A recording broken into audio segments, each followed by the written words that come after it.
Okay, everybody, here we are for today's video on what, at least this semester for Calculus 1, is Lesson 32. The topic of it is L'Hopital's rule. That's what that says, L'Hopital's rule. And L'Hopital's rule concerns limits, and so I thought before we talk about what L'Hopital's rule is, it might be good to do a quick review of limits. Why not? It can't hurt, okay? So say we're going to think about what is the limit as x goes to 4 of x squared minus 16 over root x minus 2.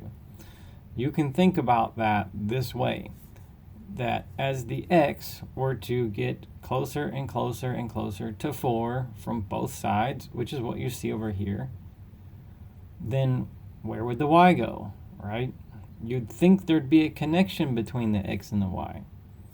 You'd think that if the x went to one number, that would push the y to some other number. And when we calculate limits, that's the connection or the pattern that we're trying to figure out.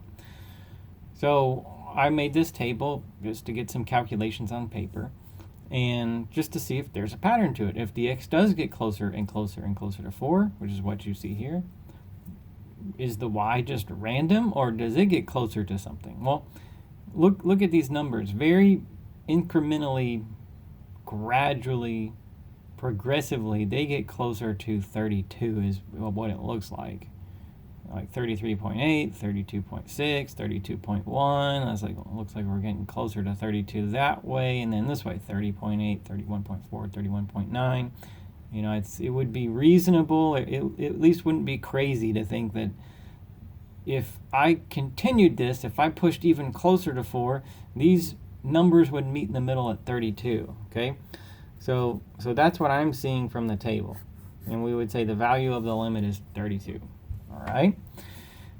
Now, you might think that's kind of a leap of faith and, you know, you don't exactly see 32, and why don't I think it's 31.99 or something? And, you know, from this table alone, I can't really guarantee that's the answer. I'm just making this table so that you have an idea of what we're looking at when you see limit right there, okay? Another thing about limits is, notice 4 does not appear on this table.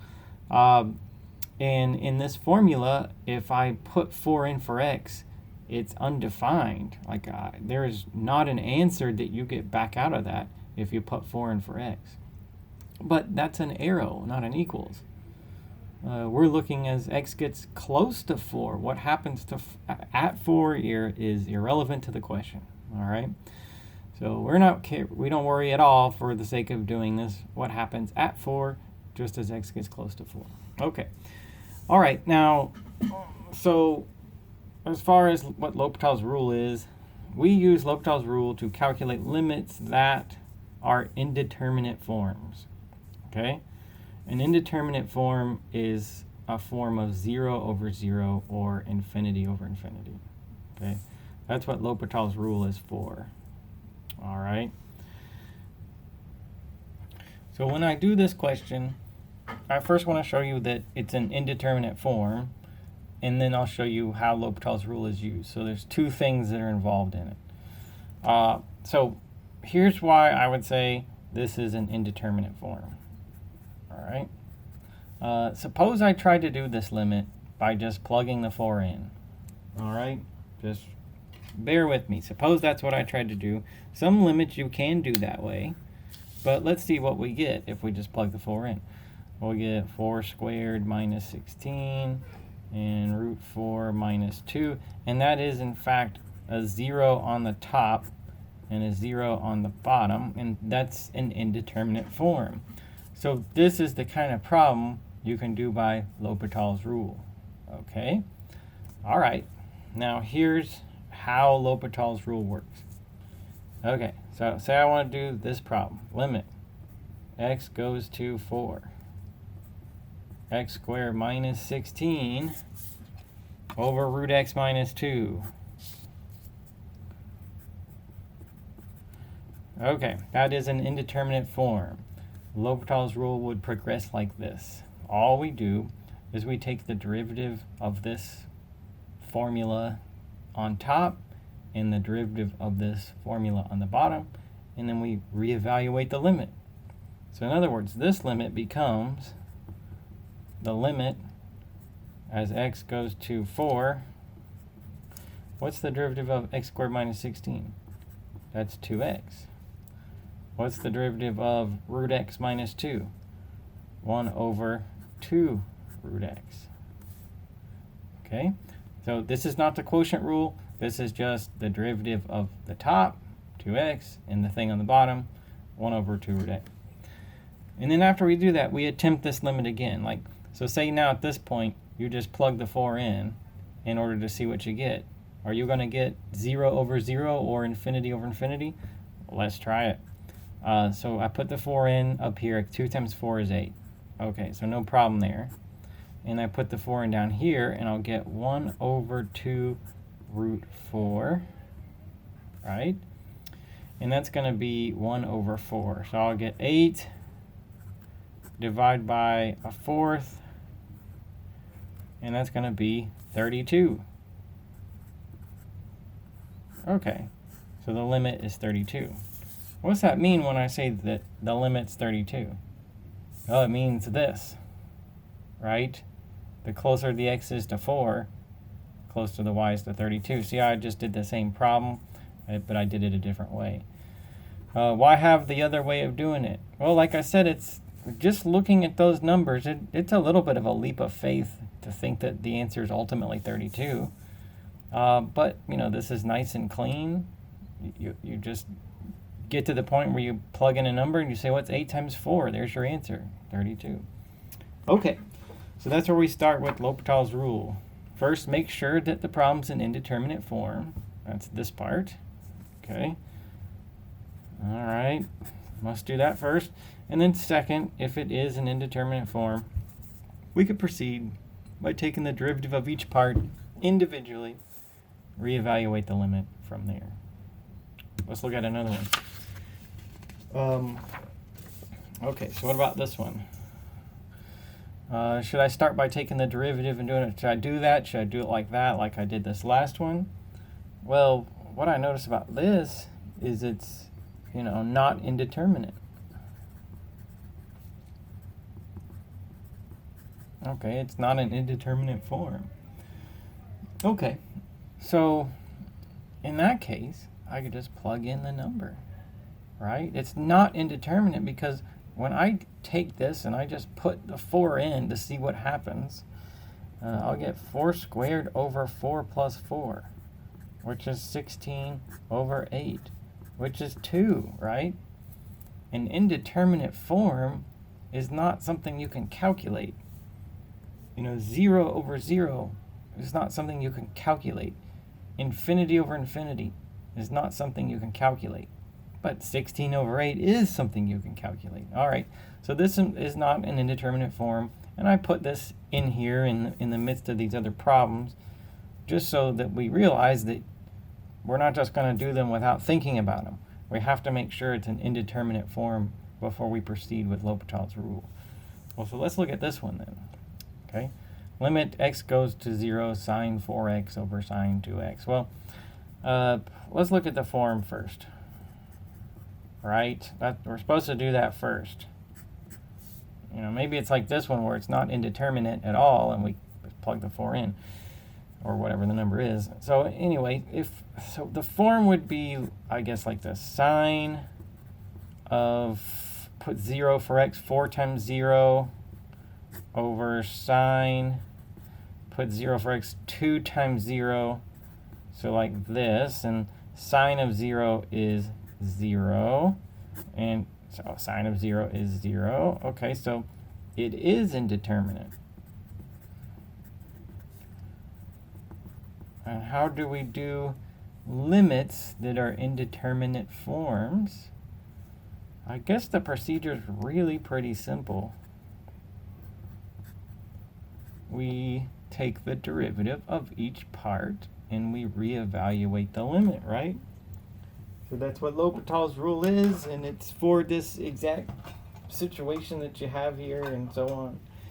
As far as the rule for this one for taking the derivative of sine 4x, Quick review, chain rule, all right. The derivative with respect to x, meaning in this formula, x will be the variable, sine u, okay, so u is some function, some formula that involves x in it. The derivative with respect to x of that is cosine u times du dx. So it's like saying cosine u times u prime. So okay, for me to use L'Hopital's rule, here's what I get. Derivative of sine 4x is 4 cosine 4x. Derivative of sine 2x is 2 cosine 2x. And now that I've done that, taken the derivative of each part, I will put 0 in and reevaluate it. What's 4 times cosine 0, right?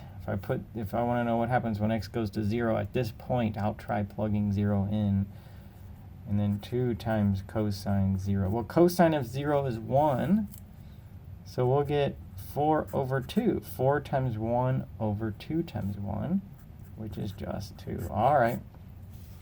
So you push the x to 0, the cause effect will be push the y to 2. Okay. All right, so let's look at a few more that vary a little bit from here. What about this one? Limit x goes to infinity, natural log of x over x. Okay, so the form here is infinity over infinity. That's an indeterminate form. The indeterminate forms are 0 over 0 and infinity over infinity. Okay? And I say that this is infinity over infinity is because the bigger x gets, the bigger the logarithm of x will get. Okay? In other words, like if we, right here, I'm going to try to sketch this graph. I got to convince you somehow. So the graph of natural log of x, say you got x here, and say you got y here. Natural log of x looks like this. Okay, where it rises very gradually forever. And sure, so the bigger the x is, the bigger the natural logarithm of x is. That's why this is infinity over infinity. Okay, well, all right, that's an indeterminate form, so we can use L'Hopital's rule. So we can reevaluate this limit this way. What is the derivative of natural log of x? It's 1 over x. And what's the derivative of x? It's 1. Okay, and then we'll reevaluate the limit. Now you can't really plug infinity in. It's not a number that we do calculations with, but we'll have to think for a second. And what happens to 1 over x as x goes to infinity? What is 1 divided by an extremely large number? The larger number you divide by, the smaller and closer to 0 your answer is. The limit as x goes to infinity of 1 over x is 0. And then 1 is just, it's a constant, it's 1. Now, 0 over 0 is not a calculation. You can't calculate that. 0 over 1, you can. That's 0. Okay? So occasionally people get the division by 0 mixed up. Well, let's talk about it for a second. Why is 0 divided by 1 0? Why does it have an answer to it? Well, doesn't division work like this? Like what's 20 divided by 4? It's 5, right? And the confirmation of that is that 4 times 5 is 20, all right? So why do I know 0 divided by 1 is 0? Well, 1 times 0 is, in fact, 0, okay? But why can't you divide by 0? Well, like say, what's 7 divided by 0? Okay, say we don't know. So you're thinking, well, there's an answer out there somewhere. What is it? Well, whatever you think the answer to 7 divided by 0 is would have to work like this. 0 times your answer would have to be 7. Can you think of a number you take 0 and multiply by and get 7? There's no such number. That's why we say division by 0 is undefined, or division by 0 does not have an answer. Okay? All right. Nonetheless, though, from here I got 0 divided by 1. Ultimately, that's 0. Okay. Let's look at this one now. This is also of the form infinity over infinity. Okay. It's indeterminate. All right. Why is that? Well, if x goes to infinity, then 2 times x goes to infinity, and if you add 5, that whole expression goes to infinity. And all I mean by that is if x gets bigger without bound, then so will 2x, and so will 2x plus 5. And so will 5x, and so will 5x plus 1. But this one should be pretty easy to do. All right, so limit x goes to infinity. So what do I do in the case of indeterminate forms? Take the derivative of each part and then reevaluate your problem. So the derivative of 5 plus 2x is 2. The derivative of 1 plus 5x is 5. And that's a constant. The x can do whatever it wants, but 2/5 is just 2/5. So 2/5. All right. So the bigger the x is, the closer this will be to 2/5. All right. Another way you could think about this one, I might as well mention, is so here's L'Hopital's rule, and that's what we learned in the lesson. But you could think about this one in particular this way. You could say, if x gets tremendously large, adding 5 is like hardly significant at all, and adding 1 is hardly significant. I mean, I'd imagine at some point the x is going to be 100,000 or 1,000,000 or beyond. 2 times 1,000,000 plus 5 might as well just be 2 times 1,000,000. 5 times 1,000,000 plus 1 might as well just be 5 times 1,000,000. The 5 and the 1 just become so insignificant. It leaves you with what, 2x over 5x? And then, well, then you could cancel the x if that's all you have, and you get 2/5. All right. Nonetheless, there's L'Hopital's rule. Let's look at a few more that involve logarithms and such things. So, like maybe this one. Okay. Why is this an indeterminate form, or is it an indeterminate form? Let's again plug the 0 in.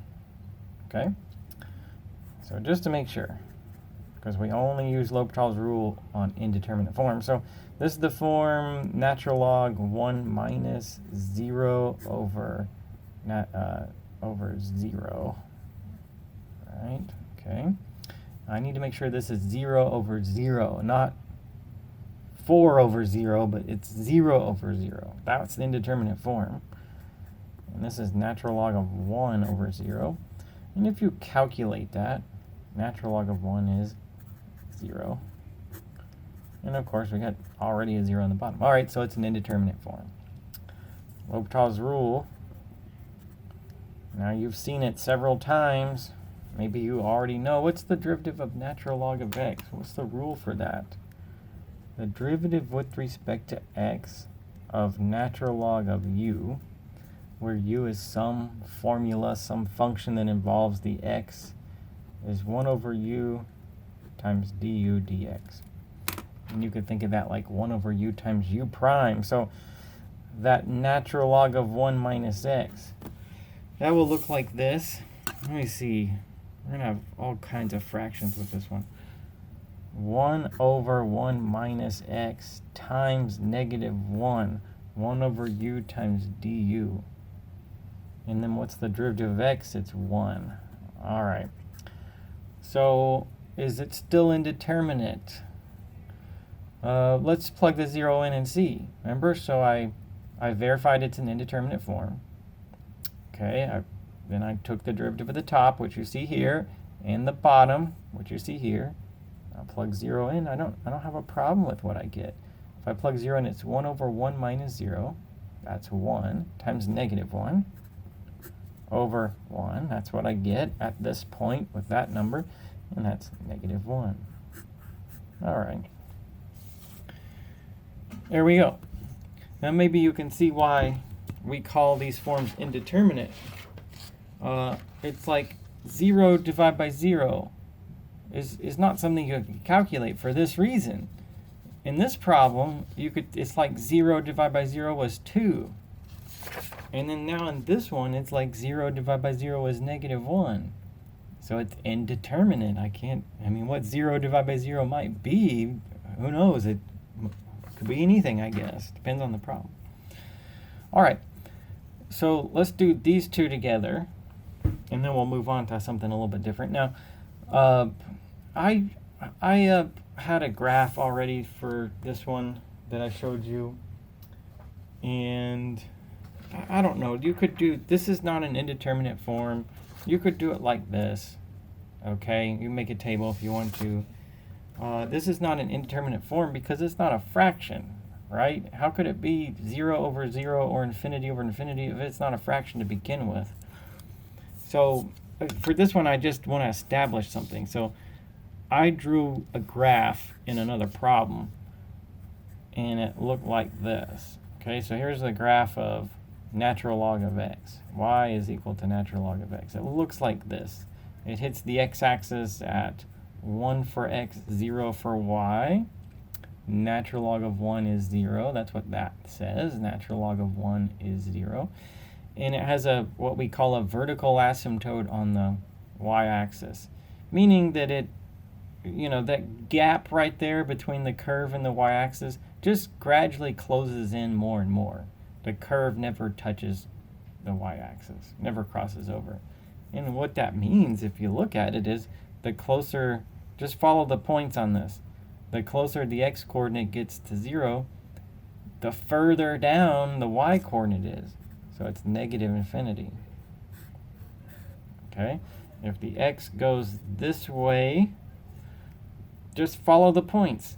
The y will have to go that way. That's what we're saying.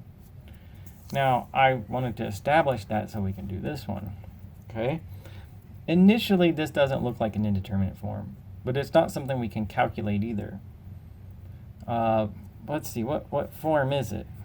The form initially, if x goes to 0 from the right, is 0 times negative infinity. Right? Because we established natural log of x all by itself goes to negative infinity. What's 0 times negative infinity? Or what's even 0 times infinity? Well, again, you don't do calculations with infinity. There's no infinity button here because it's not something you do calculations with. So this is, like, I guess unofficially for now, an indeterminate form. It's at least not something I can answer by plugging in the 0. So I wonder if we could put it so that it's an indeterminate form like 0 over 0 or something like that. And that would mean that it would have to be a fraction. So can we make this a fraction so that we might be able to tell that it is an indeterminate form and it's like the other questions? Well, we could do like this. We could say this is natural log of x divided by 1 over x. Is my math valid there? Are those the same? I mean, it's no different than saying 5 divided by a fourth is equal to 4 times 5. It's true. You get 20 either way. So it's like I took that and wrote it this way so that I can see an indeterminate form, which is a fraction. Now I have one thing over another. So tell me what happens. If I were to let x go to 0 from the right, that would be negative infinity. And what does 1 over x do? What happens when you divide by numbers that get closer to 0? The smaller and closer to 0 the number is you divide by, the larger your answer is. All right? It's our rules of arithmetic. So if x goes to 0 from the right, 1 over x will go to infinity. So this is the form negative infinity over infinity. I said that the indeterminate form was infinity over infinity. But close enough. This is an indeterminate form. Okay? So right here, it's an indeterminate form. I had to rewrite it, but everything I did was fair, right? Okay, so let's see. We'll use L'Hopital's rule at this point because it is an indeterminate form, which says I can take the derivative of the top and the bottom, which you're looking at here. Okay? And then maybe do a little arithmetic with these. And what I mean by that is, like, how do you divide 1 over x times negative 1 over x squared? Well, let's look at it like this. Isn't it true that when you divide by a fraction, you multiply by the reciprocal? So it's like 1 over x times negative x squared over 1, which is just negative x, right? So it's negative x. So now tell me, what happens to negative x if the x goes to 0 from the right? It will go to 0. All right, and there's our limit.